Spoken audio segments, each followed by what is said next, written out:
Alright, you lot. Welcome to Hey Scotty Q&A show where your questions walking hopeful and leave emotionally scarred. This ain't some influencer fluff fest. We roast stupidity, rip into industry lies, and dissect flaming wreckage of modern gaming like it owes us money. You lot sent questions, I bring sarcasm, savagery, and just enough Yorkshire charm to get away with it. Think Jeremy Paxman meets a frag grenade. No corporate scripts, no sponsors, no fucks given. Just raw truth wrapped in insults, with a P90 in one hand and a controller I can barely hold in other. Let's get stuck in.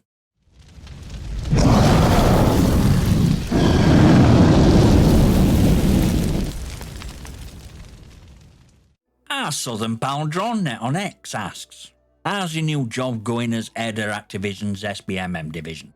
Now that's a question loaded with more irony than the Ubisoft press release.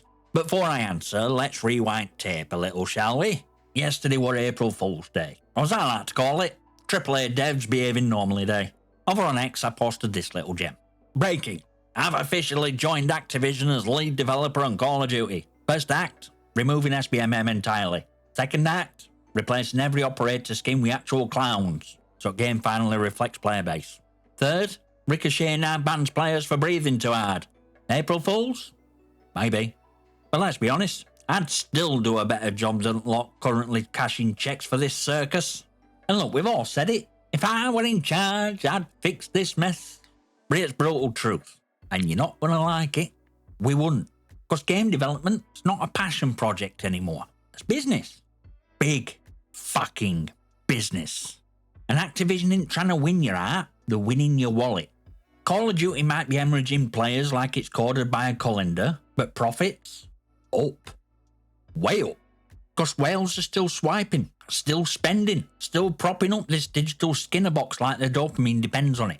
So let me flip script. If you were head or SBMM division, and your job were to make sure that one guy dropping 200 quid a month on anime gun skins keeps playing, are you really going to throw that away just to make the game more fair? Nah, mate. You'd be fired faster than a QA tester who actually told truth on a bug report. Now that's the difference between games and movies. In Hollywood, if people don't watch, they lose money. In gaming, you can sell $1 billion product nobody actually plays, as long as microtransactions keep flowing. That's why creators like me, Blame Truth, Prime Pete, Fooly, and rest are shouting out into the void. We're not just ranting, we're educating. Trying to wake people up before they get skinned like next overpriced battle pass. Do we get hate? Of course. From shills, copers, Twitter reply warriors with 0.48 KDs and 48 hours a week to argue. Hell, sometimes even publishers come after us. But we're still here. Still pointing out manipulation. Still holding industry accountable, even if they try to bury us under influencer events and all our epic announcements. So yeah, DrawnNet, thanks for the laugh, mate, and thanks for giving me an excuse to turn a joke into a bloody thesis. Next question comes from your boy Ricky123 who asks, what gun do you immediately like from an FPS game? For me, it's AK-47. No matter a game, whether the gun's good or bad, it'll be my main AR. Also P90, Vector, M60, Deagle are some of my other favourites. Right, Ricky, mate, respect for classics, because you basically just named Mount Rushmore of FPS guns. AK? Timeless. Like a punching face that never goes out of style. Ugly as sin, kicks like a mule, but you land a shot and it melts fools. Now me? I'm a sucker for P90. Every game. Don't matter if I'm running it in Rainbow Six, Call of Duty, or even some janky indie shooter with 200 polygons and a dream. If that P90 is available, I'm on it like a sweat on SBMM. That gun feels like a guy knows the bullets. No recoil, no respect, just raw spam. But here's a twist. I don't really main ult. I don't pick guns based on some emotional loyalty. I pick whatever feels right. Like how you pick the least dodgy kebab shop after a night out. Take M4A1 in X-Defiant. I loved it. Snappy, clean, perfect recoil control. Felt like someone at Ubisoft actually gave a damn. But same M4A1 in Modern Warfare? Trash! Handled like it were dunked in cement. Foul? Loved it in classic Modern Warfare 2. Two-tap death machine. But then in Black Ops, felt like I was slapping enemies with a wooden spoon. No thanks. Scar H in OG Modern Warfare 2. Absolute beast. In Black Ops, sluggish mess. Same name, different results. Like dating twins and realising only one of them knows how to cook. Black Ops 2, Gimme MTAR or AN94 all day. Or Scorpion Evo if I wanted to turn people into Red Mist in close quarters. Black Ops 3? Man of War. Heavy, slow, but hit like a truck. Or Razorback for that pocket SMG goodness. Point is, I don't pick based on what's meta or what YouTubers are screaming about. Pick based on how gun feels in my hands. If it clicks, it sticks. If not, into bin with rest at Nerf toys. It's about instinct, not stats. Cheers for a question, Ricky. Now I'm throwing back to the rest of you. What's your go-to gun no matter game? Drop it in comments. And if anyone said Riot Shield, I'm sending a tactical nuke directly to your house. This banger comes from Pyro-friendly arsonist 9195. And oh boy, this one's a loaded question. Hey Scotty, what games do you think killed their own hype? Right then, how long do we have here? So we go for Guinness World Record and make this longest video on YouTube? Actually, no. Best not. I've got to edit bloody thing. So let's just say this up front. Nearly every AAA game these days is a victim of self-inflicted hype death. We're living in an era of marketing over mechanics, where publishers spend more on influencer campaigns, billboards and cinematic trailers than they do on building an actual fucking game. You want an example? Fine. Let's start with landfill-bound behemoth Black Ops 6. Hype machine grinded its gears. Millions spent on marketing. Fact checks sent to shills. Dramatic teasers that tell you absolutely note. We got usual grimdark trailer, and now we're back to recycled multiplayer maps from 2011 with new shaders and reskinned dog. Did it sell well? Of course it did. Hype inflated launch sales like a dodgy crypto pump. Though Game Pass helped most with player numbers. But long term, it's nosediving. Player base is rotting, servers are practically empty, and Activision just shrug it off while announcing another season pass that includes a fucking Kevin Durant operator skin or some other nonsense. It's sad truth. AAA publishers don't care about games anymore. They care about launch spikes and quarterly profits. You, player, you're just an early access investor in the broken ideas. At worst part, they could make good games. They used to. But now it's all about recouping dev costs in first 7 days. Before Metacritic bombs and Reddit threads start lighting up like a Christmas tree. So what kills hype? Publishers do. They stab their own games in back, then wonder why no one shows up to the funeral. Let's talk about poster child of broken dreams. Executive meddling and last-minute panic rewrites. Yeah, Anthem. Now I were there. Not just watching from sidelines, I tested bloody thing. And let me tell you, early builder Anthem, it were actually good. Smooth flying, crunchy combat, co-op that didn't feel like a tacked-on checklist. Hell, I remember doing a mission with another tester and we both said, this might be our new favourite game. I hate open world, and even I were having a blast. But then something happened, something sinister. Behind closed doors, some exec in a suit decided to start making last-minute changes. And let me tell you, in AAA dev speak, last-minute changes at 4 horsemen at Apocalypse.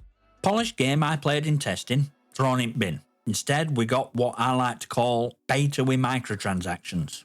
The ripped out solid game, jammed in a loot system designed by someone who's never played a looter, and launched it in a barely breathing state. Bugs, loading screens longer than a Christopher Nolan film, and absolutely zero endgame. I still own game, haven't touched it since release. Not cause I'm bitter. Okay, I'm absolutely bitter. But mostly cause that wasn't game I tested. It was like seeing someone you love get cloned, but clone were wearing a Fortnite backpack and shouting slurs in a Twitch chat. An Anthem into Loning Graveyard, Battlefield 2042, sold as next-gen war, delivered as a beta with hovercrafts that could climb buildings. Cyberpunk 2077, a game so overhyped it imploded on 7 platforms simultaneously. Watch Dogs, No Man's Sky at launch, Mass Effect Andromeda, Redfall, Forspoken. List just keeps growing, because here's real kicker. Hype ain't accidental, it's weaponized. Developers whisper honest passion, publishers scream marketing lies. The betas with cinematic trailers that barely represent gameplay, pay influencers to pretend they're amazed, and then ship out half-baked products that won't pass a college game design course. And you know what's wild? We all fall for it. We pre-order, we watch streams, we queue up for midnight launches, because deep down, we want to believe.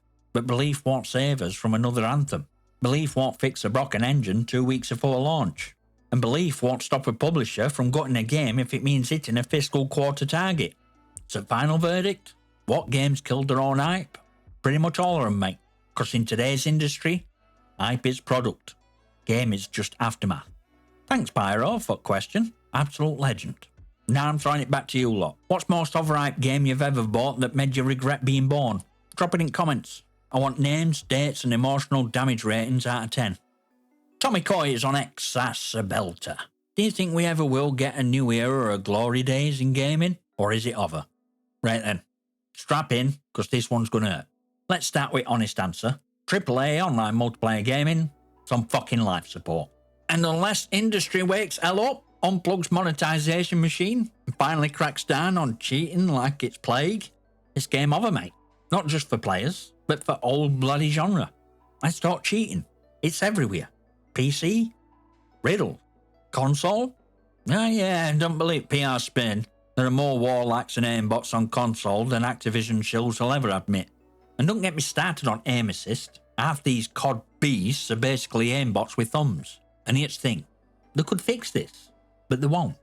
Because truth is, cracking down on cheating requires an industry-wide alliance. And these publishers are too busy trying to one-up each other with half-baked anti-cheat that's easier to bypass than Ubisoft's QA team. And that's just beginning. Because cheating aside, real disease is greed. We used to get full games. Now we get 70% of a product with 300% of monetization. Battle passes, skin shops, FOMO events, premium cosmetics that cost more than your actual outfit. And publishers still have nerve to charge 70 quid at launch. But hey, let's talk about glory days, shall we? Some people say it were 80s, Mario, Zelda, arcades. Others say it were 90s, GoldenEye, Sonic, actual LAN parties. Then it's 2000s, Halo 2 lobbies, Modern Warfare, birth of console online. Or maybe 2010s, when COD peaked, PC gaming surged, and Twitch made everyone a streamer with an ego problem. Truth is, every year had something special. Innovation, community, actual fucking effort. Back then, devs made games they loved. Today, they make products that manipulate. So aren't glory days over? Not exactly, but they've been hijacked by corporate wankers with Excel spreadsheets and emotional ranger of dead trout. Now look, I don't throw around the phrase glory days like it's some magical era frozen in amber. Just let's be real. Every era had its bollocks. We had rocking games in the 90s. We had cheaters in 2000. We had Activision since dawn of time. But what we also had were passion. We had developers making games they actually gave a shit about. Not because a boardroom told them to hit engagement targets or shove in 3 premium currencies and a loot crate system that makes Vegas look ethical. Problem now, gaming's lost its fangs. Publishers babysit players, handhold like it's kindergarten, and sanitize everything for maximum market reach. They've turned art into product, fun into metrics, and gamers into data points. So how do we fix it? Let me spell it out. 1. We start punishing cheaters for real, not just PR statements. Hardware bans, cross-platform blacklists, treat cheaters like hackers at DEF CON. And yeah, console aimbots count. Don't hide behind, it's just aim assist, bro. You're one step from plugging a mouse into your Xbox and pretending you're legit. Number 2, stop over-monetizing every pixel. A game with a 70 quid price tag shouldn't need a battle pass, premium store, and 5 editions at same gun with different glitter. FOMO's not a feature. If I wanted to be psychologically manipulated, I'd go back to dating. Number 3, bring back risk-taking and innovation. We need more weird indies, more AA studios with balls. Unless Ubisoft making same open world tower simulator every damn year. Here's passion projects, not safe bets with influencer trailers and zero soul.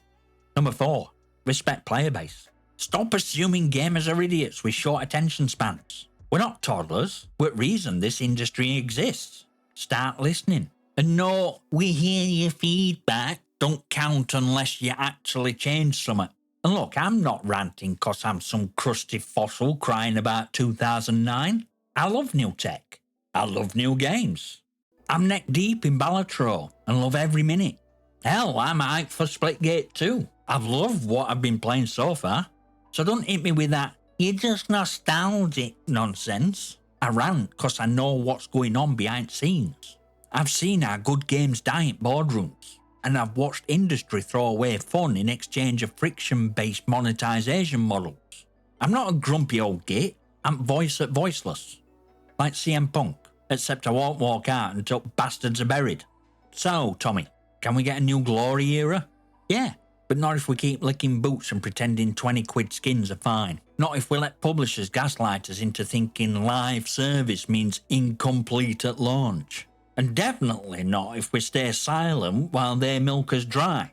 Want glory days back? Make noise, push back, spend smarter, and never shut up. Now over to you lot. What's one thing that needs change to save modern gaming? Drop it in comments. Make it loud. Make it brutal. Let's drag this industry kicking and screaming back to greatness. Mate, Aegis 444 asks, if Ubisoft were making movies, which company would most accurately fit them? Aegis. Ubisoft isn't just dabbling in movie business. They've been elbow deep in Tinseltown cookie jar for years. Let's peel back curtain on this spectacle. Back in 2011, Ubisoft decided that dominating gaming world wasn't enough. They wanted a slice at Hollywood pie. So they birthed Ubisoft Film and Television, aiming to catapult the game franchises onto big and small screens. The debut? Animated series Rabbids Invasion in 2013, unleashing those deranged bunnies onto unsuspecting TV audiences. Then came 2016 Assassin's Creed movie, starring Michael Fassbender. Despite star power, about as well received as a loot box announcement. But Ubisoft didn't stop there. They've got a pipeline chock full of projects. A Watchdog film in works, animated series Captain Laserhawk, a Blood Dragon remix, hit Netflix in 2023, and let's not forget about upcoming Tom Clancy's Division movie, set to stream on Netflix starring Jake Gyllenhaal and Jessica Chastain. Now if we're talking about a company that mirrors Ubisoft's cinematic ambitions, look no further than Paramount. They've been churning out films and TV shows for decades, with a portfolio that includes iconic studios and cable networks. But it's not all sunshine and box office hits. Paramount's been navigating stormy financial seas. The shares taken a nosedive due to faltering cable business and moderate success with the streaming service Paramount Plus. Enter Skydance Media, led by David Ellison. In a plot twist worthy of a soap opera, Skydance is set to merge with Paramount in an $8 billion deal, forming Paramount Skydance Corporation. So to answer your question, Aegis, Ubisoft's cinematic endeavours align closely with Paramount's model. Both are entrenched in film and TV industry, leveraging the content libraries to produce a mix of hits and misses. Key difference? Ubisoft's roots are in gaming, while Paramount's legacy is pure Hollywood. But in this age of media convergence, lines are blurring more than ever. Gaming companies are becoming movie studios. Movie studios are launching games. And somewhere in chaos, audience are left to navigate this tangled web of entertainment. Cheers for the question, mate. Keep 'em coming. Well, that were a minefield of nonsense and brutal honesty. Just how we like it around here. If you made it through carnage and still want more, join Discord, follow on X, and consider a channel membership. Links are all down in the description. Smash that like button, hit subscribe, and leave your comments and questions below. I might just feature them on the channel. And I'll see you next time, you magnificent.